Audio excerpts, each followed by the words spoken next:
Previous lectures we have discussed about the while loop and for loop. In this lecture we are continue our topic and discuss about the break keyword. So first question is, what is break keyword? As the name indicates, break means termination.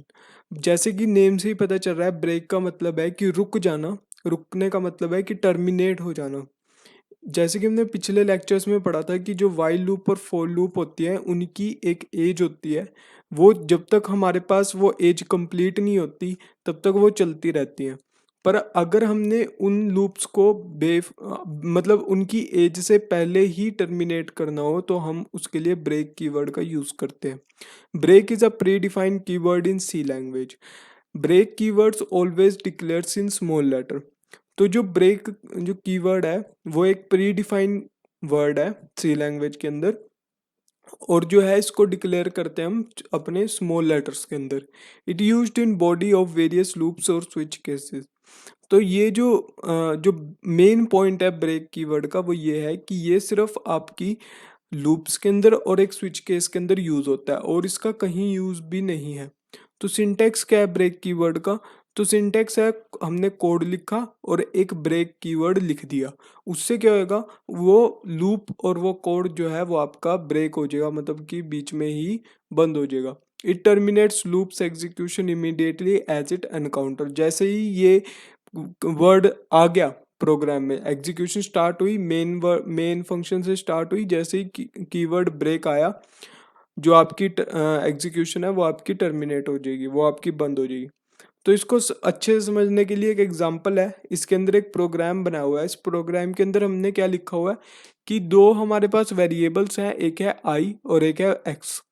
एक हमारे पास while loop लगाई हुई है। While loop क्या करेगी, हमारे पास while loop जो होती है वो आपकी रिपीटेशन के लिए काम आती है।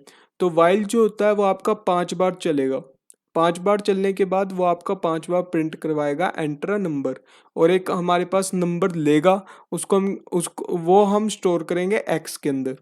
अगर हमारे पास वो नंबर ग्रेटर देन 5 है तो हमारे पास आउटपुट आएगी you enter value greater than 5, और ब्रेक आपका बंद हो जाएगा। ब्रेक कीवर्ड जो आपका हमने लगाया हुआ है, तो ये आपका जो लूप है और जो इफ कंडीशन है वो आपकी बंद हो जाएगी।